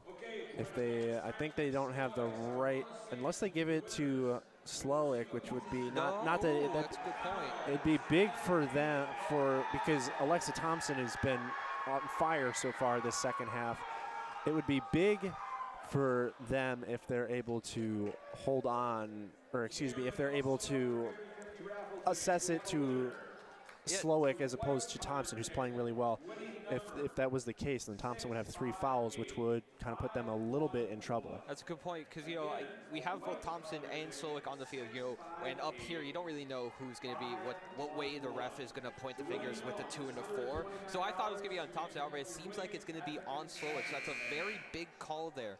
And just looking at the points, it's just been the tale of just 2 people taking the score and just carrying it themselves. Thompson for Stevens Point has 18 points, while Pfeiffer has 9. She's been very impactful this third quarter, especially near the beginning. And Grundal for Whitewater has 20 points, just over half of the entire scoring for Whitewater. And especially looking over the past quarter and a half or so, Stevens Point is outscoring Whitewater 29-15.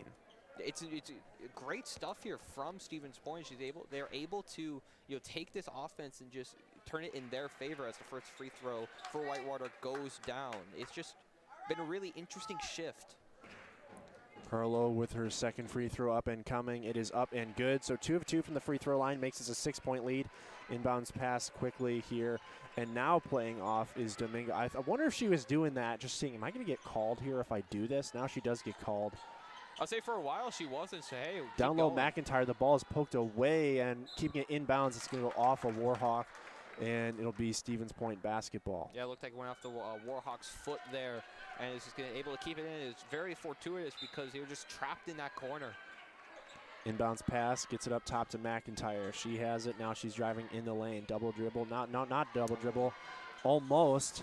And now Carlo has it, and the Warhawks a chance to cut into this lead. Tarauch now with a shot. That is up short. Rebound off of the Warhawks going to Stevens Point. That was well short there. Just after that first quarter where they were lights out from the perimeter, they haven't been able to get one to fall through. They've just been short. And it's very good stuff here from Stevens Point as they get another chance to extend this lead. And this is crucial here, this last 4 minutes and 20 seconds. Stevens Point had an 8-point lead at one point. Yes, now it's 6, and here comes Slowick. She'll hand it off to McIntyre, guarded by Carlo. She's going to go down low, gets double teamed, ball's on the floor. It's going to be a jump ball. That's going to favor Stevens Point. So it's going to stay on this end. 14 seconds left on the shot clock. But the ball will stay with Stevens Point here. Kind of slowing down offensively have Stevens Point been this past minute and a half. I mean, they've been really great in terms of offense in this third quarter, and realistically, you think you can't really keep it up for the entire game. However, if they're able just to keep it up defensively, they can be able to up top, shot by McIntyre is up, no good. Offensive rebound by Goleta, and she steps, or no, they're going to say a foul. They're gonna foul on Whitewater, I think. Carlo, I thought maybe they were going to get Goleta with a step out of bounds, and she did get really close there.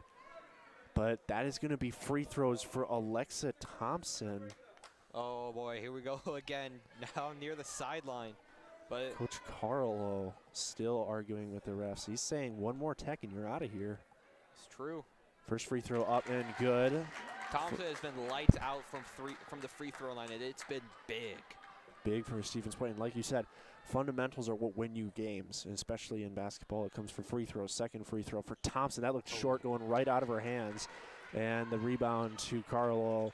And now Domingo has it, and the Warhawks looking to get a bucket here. Down by 7 here with 3:50 to go here. Beautiful crossover, now go baseline, but great defensive recovery there by Thompson. Now with a pass fake, now down low. Here come the Warhawks in a wraparound play. No, but a foul. Oh man. Just do a little bit of contact there at the end. That will get called most of the time. Mallory Olfison gets fouled, so she's going to the free throw line as Jamie Pfeiffer comes in. That is the 4th foul on McIntyre. Olfson, first free throw, takes her dribbles. Now she goes up, and it is good. Good looking free throw shot there. Chance to make this a 5-point game if she can convert here at the free throw line again. Second shot is up and rattles home. Looked a little strong, but hits the back of the inside of the iron and goes down. So 3:40 to go here in this third quarter. Stevens Point with a 5-point lead here. Whitewater clawing back, partner, but Stevens Point has seemingly had an answer each time they have scored. That's a big thing. The answers are one of the biggest parts of basketball, and if they're able to answer again here, it's completely halts any sort of momentum that Whitewater would have. Mortensen checked in. There's going to be a jump ball. Great play defensively by Carlo, and that's going to go back to Whitewater. Was able just to get a hand underneath there, able just to hold on for dear life until the ref called a jump ball, which they did. Just a bad entry pass here, and you can start to feel a little angst here in Berg Gym as the Warhawks are starting to fight back and get right back into it. Shot at Carlo, fake shot. Now she sets her feet for three straight away. Back iron, dances up, no good. Getting a rebound, chance to reload. Now drive into the lane. She'll go all the way up, no good, but a foul. They just keep drawing that contact.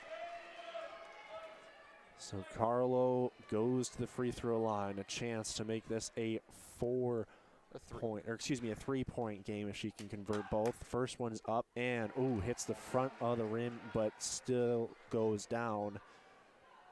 It's a 4-point lead right now, 47-43. Stevens Point on top of Whitewater. Second free throw is good. It's a 3-point game. Yeah, Whitewater's just been drawing contact, and free throws are the big killer right now for Stevens Point. Because if you just are able to keep drawing contact, in that fourth quarter is just going to get more insane. Just a bad pass there, and I think, are they going to get a foul on Stevens Point? I think they're going to call a loose ball foul there. Loose ball foul. It's just a bad handoff, and Domingo reading it, going above the screen, just pokes the ball away, and Whitewater with a three can tie on this possession. Yeah, they haven't been able to shoot very well from three at all ever since the first quarter, so we'll see what happens. Carlo with it, now to Domingo in the corner as that ball gets poked away and stolen there by Mortensen. Big steal there. After that loose ball foul, you really needed anything, and that's what Stevens Point needed. They got the steal defensively. Now can they cash it in? And Pfeiffer with it. She thought about that three. She'll hand it off to Goleta. That would have been a deep three, but Gabby's going to drive now. Surveying, gets it down low and turns it over to Carlo. Man, bad look there as Goleta turns it over. And again, Whitewater a chance to make it a 1-point game or tie this one up. Carlo going to get it up top to Taroch. Now driving in the lane, hands it off. Baseline jumper up is good. That is Bumgarner down in the post, and it's a 1-point game. Stevens Point's just been playing sloppy for the past few minutes now. It's these bad handoffs, it's these bad passes, and it just Whitewater was just able to claw back in. Coach Hockett needs a timeout. 1:48 to go here. Stevens Point with a 1-point lead, but the Warhawks are fighting and are right back in it. But partner, what can Stevens Point do here to get the bucket back, or get the ball back in the bucket? I think they just need to just calm down a bit. I think things are getting a little hectic here with all the calls, all the fouls. There's been a lot of fouls this quarter, and it's just caused to allow a bit more of a chaotic state. And if this chaotic state just continues to happen, then Point is going to end up. I think they're going to end up just becoming worse and worse off, and the lead will just keep the lead will keep shrinking because it's that small scale. It's a 1-point lead right now for Stevens Point. So take a look at a couple stats here. Grundahl hasn't. I think the big thing right now for Whitewater is that Grundahl hasn't been scoring at all. It's all been number 13, Casey Corallo for Whitewater. And the big thing is that she's been able to draw contact. The thing, Whitewater is 11 for 12 from the free throw line right now. That's the big thing, and it's those fouls, it's those free throws that are killing Stevens Point. So they just need to calm down, just play maybe play a little more back. I'm not entirely sure on that though, because when they play aggressive defense, they play well. It's looking at Stevens Point from the free throw line, as we talked about, fundamentals are what kill you. Whitewater's 83% from the free throw line. Stevens Point is 61. As there was a wide open shot, Thompson's just going to set her feet for three and hits it. Oh, as Carlo looked like she just fell out of her shoe. And Thompson just takes the three, says thank you very much, and it's a 4-point game. Thompson has been electric from all sides of the court right now. Free throw line, she's almost perfect. Taroch, maybe a chance at a travel. The ball pops up in the air. Carlo now going to get it, and Gabby Goleta with the steal. Here comes Stevens Point again. Coming out of the timeout, gets the three, and now a chance to add to the lead again here as we approach the minute mark. Screen there by Thompson as that pass is intercepted, and now Domingo has it. Outlet pass up the court quickly and almost getting away with a walk there, as it looked like Carlo just Yeah, I think they got away with a walk there before because they just took a couple steps before the dribble. Wasn't called, but a great block there leads to an inbound pass for Whitewater. Mingo gonna inbound it. Just lob it up to Carlo, and it's gonna stay in play. Ooh, there is a dangerous play there. Bumgarner fighting for place now. Gerdahl with it. If you're Whitewater, you're probably thinking trying to get her involved. As Bumgarner's gonna elevate. That shot is way too strong as Thompson rebounds it. And now Stevens Point can go down the other way. Timeout's working wonders right now for Stevens Point because they're able to get that big three, open it up. Pfeiffer baseline. That shot looks like it was partially blocked by Gerdahl. Now it's down low, and a foul on Pfeiffer going the other way. Oh, that's 4 fouls for Pfeiffer right now. Ouch. That hurts if you're Stevens Point because you keep getting stops defensively, forcing turnovers, and you keep giving the ball right back. And this is the 23rd ranked team and the second place team in the WIAC. This is the 23rd ranked team in the country. You cannot keep giving them opportunities to claw back into this game. They've done well. Stevens Point has done well in this quarter. However, it's just been these turnovers and these issues that's been the big killer right now. Domingo with it now, guarded by Mortensen. Whitewater looking for that last shot of the quarter. Surveying, Tarauch now with it, drives it down low. Bumgarner is going to get fouled. Goodness. That could be number 5. Would that be? They're going to give it to Jamie Pfeiffer. That's her fourth. That's her fourth. One more, and she's gone. That's a lot of Stevens Point players right now. It's one more foul, and they're out of here, and it's big. First free throw by Bumgarner is up and good.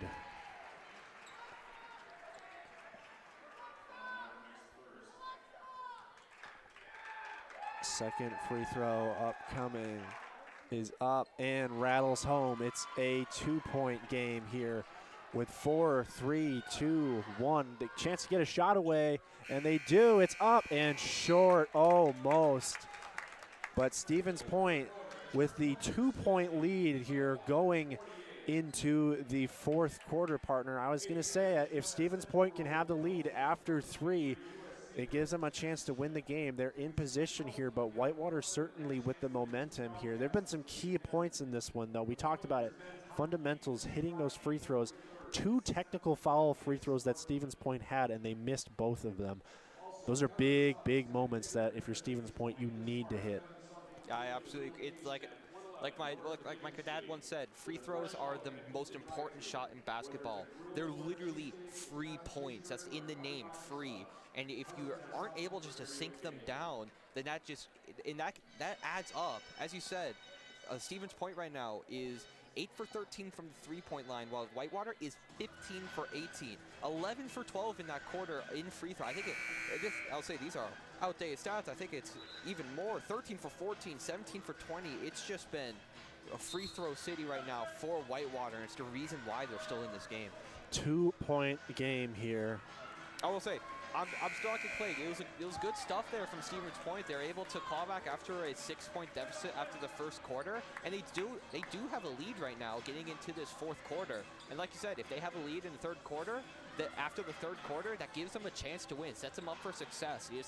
With all the fouls reset, hoping that things just go back to being just a little calmer. Stevens Point is 1 quarter away from getting revenge against Whitewater, who handed them a heartbreaking 3-point loss in Whitewater. Slowick gonna turn the ball over. Oh my goodness. Stevens Point comes out of the break between quarters and turns the ball over on the first possession, and Whitewater can tie or take the lead with a 3. A handoff to Tarlo, and she just tosses one up in the air, but she'll go to the free throw line. It just keeps throwing it up. They just keep going in there because they know that they're going to call in. There's going to be contact. And now that's the 4th foul for Slovic for Stevens Point. Here comes the first of 2 free throws here. First one up and good. Chance to tie it up here with this upcoming free throw. I'll say an interesting thing is that Tarauch with it is up and good, and we are tied. A big thing, Whitewater is not the greatest free throw shooting team. They're only about 69% from the free throw line. However, currently they are 19 for 22, and it's just been a good night for them on the free throw line. Josie Nice with it, now gets it over to Thompson. Thompson got nowhere to go, has to go up strong, no good, and here come the Warhawks. Domingo down, lob down low, and that's going to go off of a Warhawk and out of bounds. Oh, I think I have to agree. I'm gonna have to disagree. I think I agree with number 33. Yeah, 33, Aaliyah Gurndal. That looked like it was off of the pointer all day. Hey, we'll take any break we can get right now, though. If you're Stevens Point, that's a lucky break. Momentum in favor of the Warhawks. Courtney Krieger picks up her dribble, and here comes Josie Nace with it. Mortensen over to Krieger for three. That one's no good. Off of the side of the rim, no, and it gets it to Gabby Goleta. So resetting for offense. 5 seconds and a travel. It was just the free throw, the air ball from that three-pointer just allowed the shot clock just kept going. It just seems like things were getting hectic and just picked up her pivot foot, and that'll be called a travel every day. Gurndal gets it into Domingo. And Stevens Point, if they could ever get a defensive stop and score, this is when Alexander's going to drive baseline, go up and in for two, and make this a 2-point lead for the Warhawks. And just like that, 1 point was an 8-point lead for Stevens Point. Now a 2-point lead for Whitewater. They fought back. Courtney Krieger now with it. Can Stevens Point respond? Gabby Goleta gets good space down low, but they turn it over as Tarlow gets it, and here comes Alexander the other way. Three-pointer up is up. It's too strong, no good. And out of bounds. Oh, my goodness. What are you doing? I don't know either. I don't know what they were doing. And just a big thing that I've noticed from the Stevens Point team is they've struggled in the fourth quarter. They just haven't been able to close out games, and we're hoping this isn't going to be another one of those cases, but it just seems like it's been a trend, and we just got to hope that Stevens Point able to keep up defensively. Tarlouch can't get it. Rebounded by Mortensen. Stevens Point a chance to tie it. Getting double teamed here, now getting it to Josie Nice. And there's a wide open Olivia Horrell. Now she gets it. Baseline jumper is up, too strong, no good. Rebounded. And you can really feel, partner, the momentum has certainly shifted in favor of the Warhawks. Down the other end, up and in for two, as Gurndal gives the Warhawks a 4-point lead. Yeah, it's just been all Warhawks ever since they got into bonus, I feel like, in that third quarter, and it's been rough right now. Stevens Point just needs to find an answer. It just hasn't been able to go down in the bucket. They haven't been able to find a good shot, and when the shots they have taken, it's either wide or it's a little strong. It's just been turnovers. It's just everything just hasn't been going well for Stevens Point. And I hate doing this kind of analogy to it. It's when you see the ball go into the bucket, it gives you all of the confidence in the world. But once you start to see it not, you get a little gun shy. You get a little scared to take that shot because you're nervous you'll miss. And for Stevens Point, looking in the fourth quarter, they haven't made a bucket. 0 for 3 from the field, 0 for 1 from beyond the arc, while Whitewater's hitting 50%, and they've scored all their points here. Yeah. They've scored 6 points here to take the 4-point lead here. And for Stevens Point and Coach Hockett, you need to have a response here. Your team, you've been playing outstanding all game, but you just can't let this. It's like I said, this is the number 23 ranked team in the country for a reason. If you let them hang around long enough, they're going to do what they have done. They're going to take the lead, and they're going to keep fighting. And if you're Stevens Point, you have to come up with an answer, and I think it needs to happen now. Interestingly, Whitewater continues this full-court press here. I don't know if I've seen a team really do a full-court press, as now they kind of lay off, but a press while up, it's a little interesting to me. I guess you're just trying to keep that pressure up, just trying to suffocate Stevens Point, just keep them not scoring, because they haven't scored at all this quarter. Pfeiffer playing with 4 fouls. They get it down low to her. She's going to post up down low in the post. She's going to go up, no good, and it's going to be rebounded to Carlo. Yeah, they're going to say that was just good defense there from Whitewater. Just no contact. Oh, and they're off the foot of a Stevens Point defender. It just rolls out of bounds. Oof. Rough sequence here for Stevens Point. They need a stop, or else Whitewater can keep this offensive onslaught coming here. 6-0 start to the fourth quarter for the Warhawks. Is elevating is Carlo, and she hits. 8-0 run here in this fourth quarter. It's a 6-point lead for Whitewater. Eerily similar to the first meeting. Stevens Point gave Whitewater everything they could, and they came up 3 points short. Really led for a good portion of this game, but until this fourth quarter, they just haven't had anything. 7 seconds here. Krieger gonna need to come up with something. She'll go all the way, no good, but a foul. And they're going to call the first foul of the quarter for Whitewater. A little late compared to the third quarter, however, free throws. And these are huge free throws. Courtney Krieger, if there's ever been a moment where it's a must need to hit them, it's been right now. First free throw up, no good.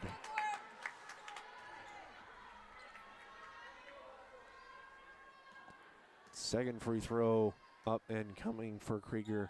It is up and good. They needed that. They needed both of them, but hey, you'll take one of two.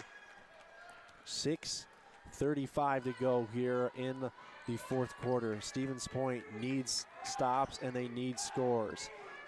Up top, Carlo gonna take the three straight away. Back iron, no good. Rebounded by Krieger. All right, this is a big possession here. You're able to get a stop defensively. If you're able to score here, that's a one-possession game. Horrell with it. She'll now drive in the lane. Spin move goes up, no good. Crazy shot, and it's going to go back to Carlo. Bad offensive possession there. It seemed like they were trying to draw contact and was able to. Going right through the defense is Alexander, and it is a 7-point game. It is 58-51 Whitewater. They're stopping the ball. The big thing I'm noticing is they're not moving the ball a lot now, and that's the big thing, is that if you try and play hero ball, if you try to just hold it yourself, it's almost never going to work out. Krieger now with it, curling around, needing to score. 6 seconds, 5, 4, need to shoot. Stevens Point has to get a shot off. That's a deep three. That's going to get blocked. And turning it over as Alexander tried to one-hand toss it, and the shot clock didn't reset. 27, they're going to say. Substitution's going to come in. Good eye there by the referees to notice that a reset in the shot clock needs to be made. 27 seconds can be added to the shot clock. So they explain it to Coach Carlo for Whitewater.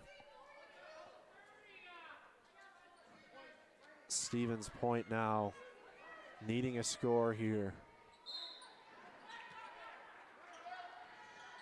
Inbounds to Slowick. With the ball now up top is Slowick, guarded by Alexander. She'll cross over, drive in the lane, go all the way up and in, and the foul. Matt, that's such a big score there. And the and one, two, able to draw enough contact, hold on to that ball enough, able to knock it down. That's a chance for a three-point play if they ever needed one. Stevens Point needed it, and a chance to get the old-fashioned three-point play here.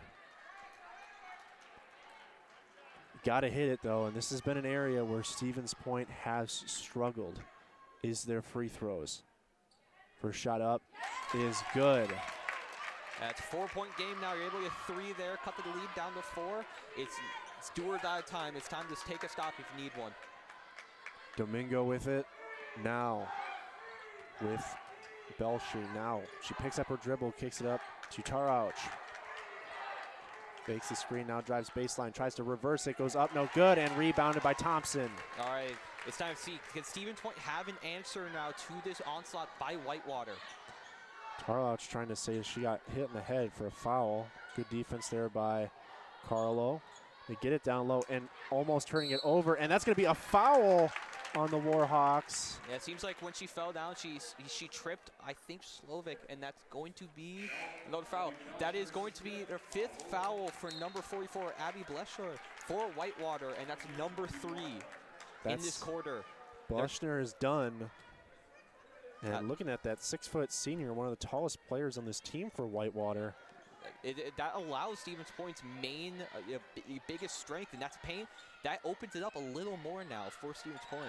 Get it over, fake this three-point shot. Now one dribble goes up, no good. And fighting for the rebound is Krieger, and she can't get it. and it goes to Tarlow. Honestly, I didn't mind that shot. It just able to fake it. A nice open shot, just wasn't able to get it down. Entry pass down low. Pfeiffer's got to be careful. Got 4 fouls. Good defense there by Pfeiffer, and they turn it right back over. She just wasn't able to hold on to the ball after a really nice defensive possession there, and that's a super unfortunate turn of events there. Pointers get the stop, but they just cannot keep the ball. These are the things. If you're going to beat a team like Whitewater, you cannot have those kind of mistakes here. And you got to get the rebound here. They've not been able to, as a quick just inbounds play and a 2-pointer. That's how big that play was. Stevens Point needed a stop. They couldn't get it. Slowick with it. And a steal. Carlo gets it and gets it in to Tarlock. Now she'll go up the other end. No good, but a foul. Called it a blocking foul, too. Seems like she was in that cylinder near the bottom. Wasn't able to get her feet set. It's going to be a block foul. 2 more free throws. 2 more free throws and a chance to extend the lead to 8. And just like that, Stevens Point had an 8-point lead at one point. Now it's a chance to be 8 here for the Warhawks if they can convert. First free throw up is right down the pipe. It's been an insane night from the free throw line for Whitewater. They just haven't been able to miss, and like I said, free throws win games. Second free throw up is good, and it's an 8-point game with 4 minutes and 1 second to go here. Stevens Point need points, and they need stops, and they need it in a hurry. Krieger with it.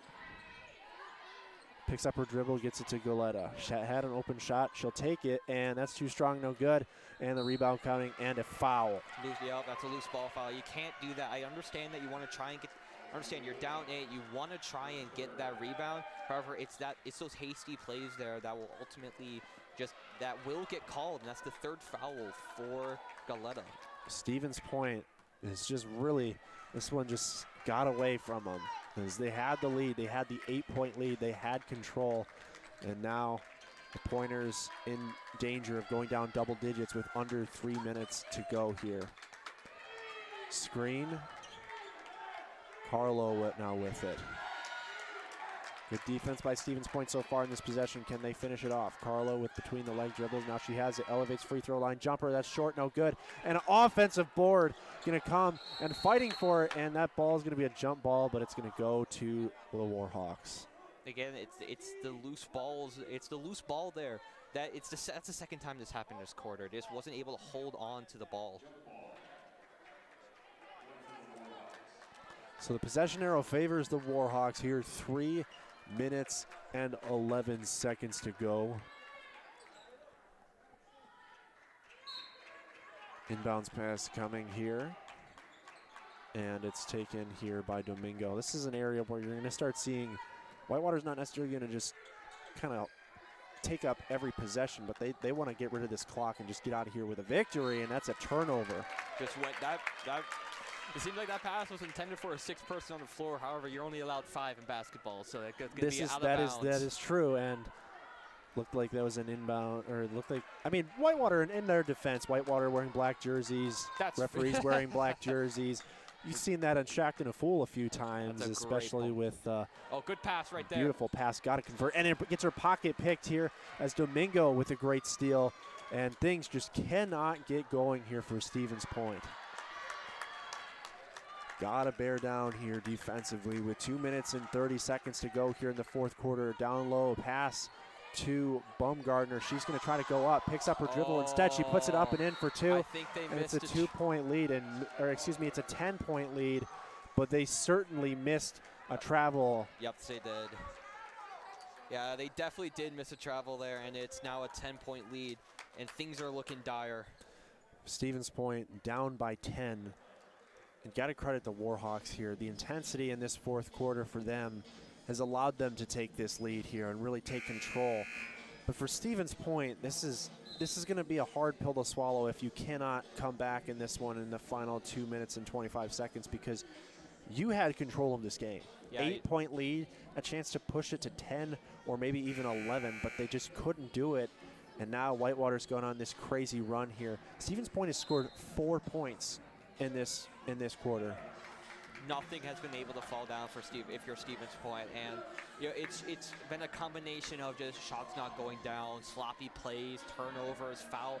It's just been a combination of everything bad that can happen you offensively has been happening to the Pointers in this fourth quarter. And sadly, that's just been a theme this season for the Pointers, as they haven't had great fourth quarters. And it's frustrating. 16-4 in favor of Whitewater. All right, you got to hurry it up. You can't just jog it down. You need to start going fast. You only have 2 minutes and 15 seconds left, and you're down 10.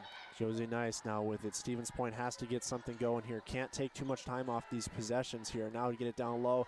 Wide open shot up here is Krieger. Big three-pointer. Need it, and they get it. That was so big. If that didn't go down, that could have been it for Stevens Point, but was able to knock it down. 7-point lead still, so you still got a lot of work to do with 2 minutes remaining. However, that's a good start. How does Whitewater respond here? A minute and 57 seconds to go here. Entry pass down low. Gerndahl, spin move up and in. Cannot stop them. Whitewater continues their offensive onslaught here in the fourth quarter. McIntyre with it. Now a skip pass down low to Goleta. She'll go up, and she gets it to go. It's just off the top of the glass, but it was able to just get a nice touch on it. And again, still down 7. Only a minute 30 left to go in this game. Stevens Point can't keep trading buckets here, though, partner, because you're down 7. You need to score, and you need stops here. And you need to get up. You need to get up quick. Carlo's going to drive, puts up a wild shot, and she gets it to go. Dude, the big thing that I'm noticing from Whitewater is they draw a lot of contact. They just get down in there, and that was able to fall down. And I think that might be it from this game. I'm not entirely sure. Minute and 16 to go. Minute 13 to go. As the first free throw and only free throw is good. That makes this a 10-point game, 69-59. Stevens Point needs points, and they need them in a hurry. Just got to shoot it, yep. Three-pointer up by Goleta, no good. Air ball. Krieger gets it back to Thompson. She scores, and a timeout taken by Coach Hockey here with a minute and 1 to go. Ooh, boy.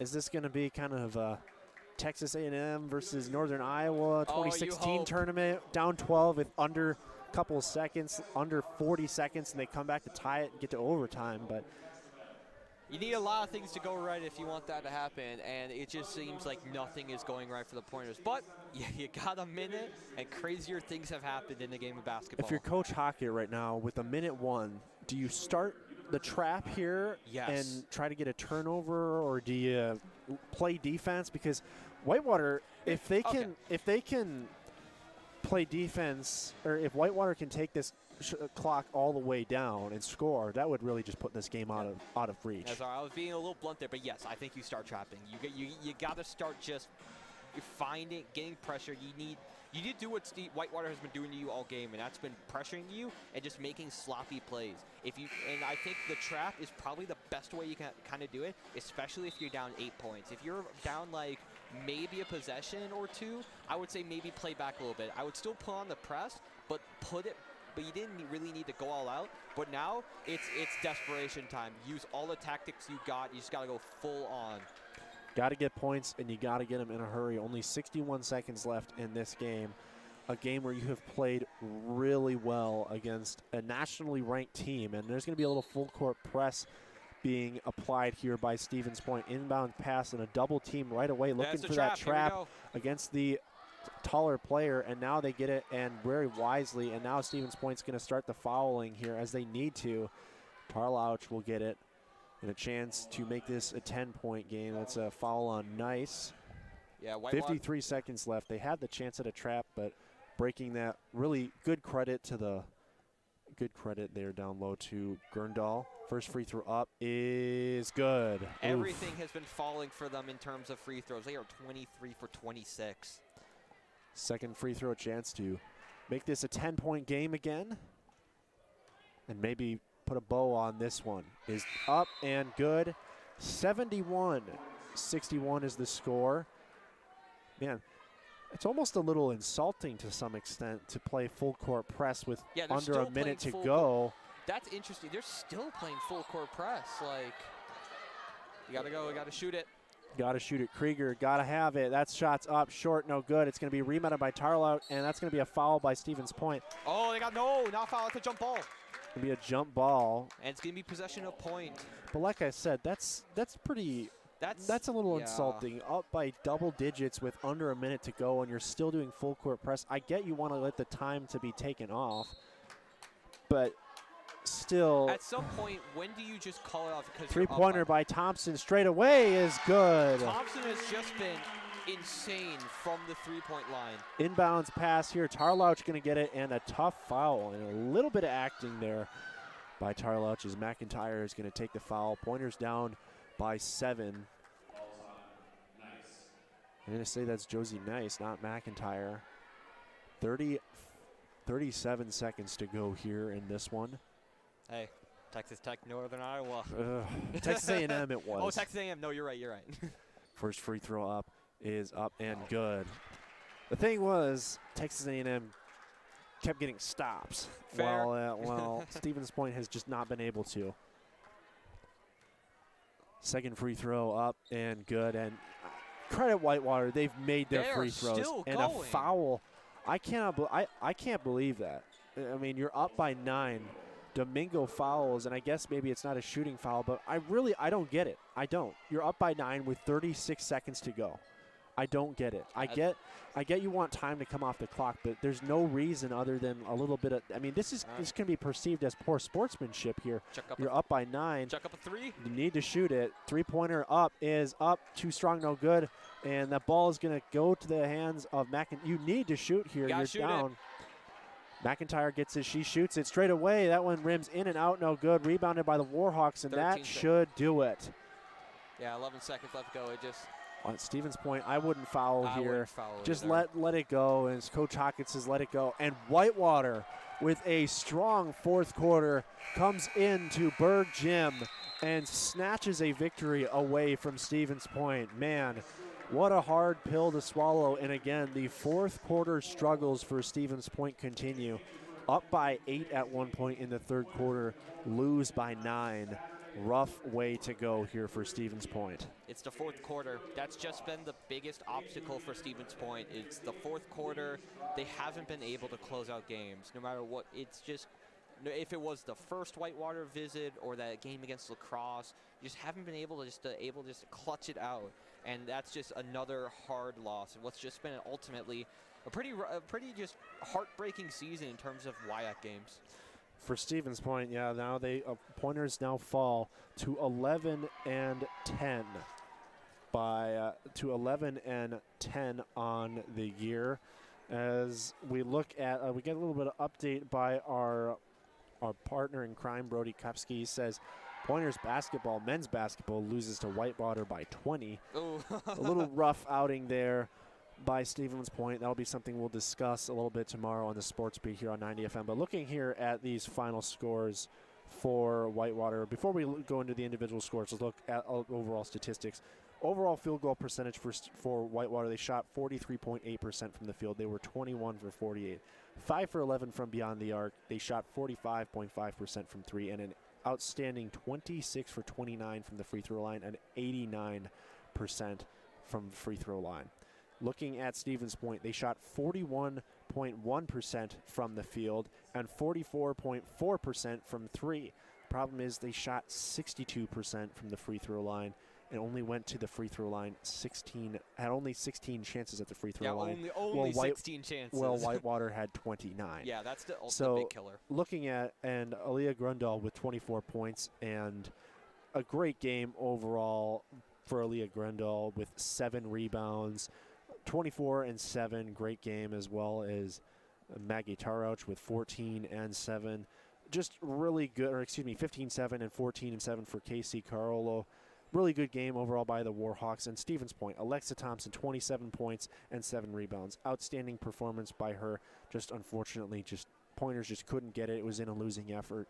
For Stevens Point, looking at this, what can you take away from this loss? Second loss to Whitewater on the year. How can you rebound and get going moving forward? In my opinion, in terms of like perimeter shooting, this has been one of the better games for Stevens Point. They actually didn't shoot that bad from the 3-point line. Most of those misses actually came from just like the last few seconds where they just had to chuck up a 3 because you have to in the end. You just got to hope something goes through. However, I think what you got to do is it's rough because what Whitewater did was they went in, they saw you were playing aggressive, went in, drew contact, and went to the free throw line almost 30 times, and just decided just to shoot lights out from free throw line as well, which is what you do. Like I've said, like we've both said earlier, free throws win games, and that was easily like the main difference here. But I think the big thing is take the positive of this game. You still did it pretty good from the paint, and you shot much better from the perimeter. You just need to, I don't want to say dial back the defense because I don't think that really works. Because honestly, I thought in terms of defensively, other than the fourth quarter, I thought they did pretty great in terms of defense, especially after the first quarter as well. But I don't know. I guess one thing is, free throws as well. It was a big thing as well. You just can't shoot 62% from the free throw line. That's a big thing.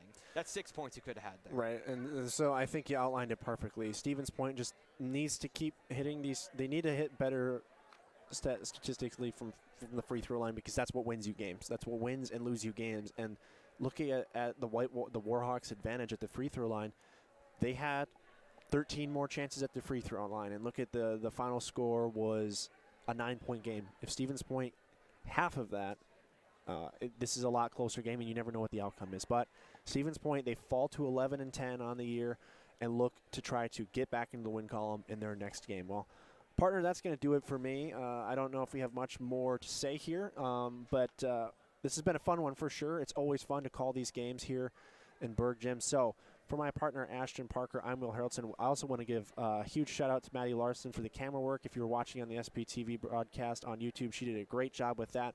We're going to be back in action right here on 90 FM and SPTV this Friday and Saturday as the Pointers hockey takes on Northland for potentially a chance to win the WIAC regular season. So, once again, final score, 73-64, Warhawks on top of the Pointers. We're going to see you guys next time. Now back to more music right here on WWSP, Stevens Point 90 FM, your only alternative.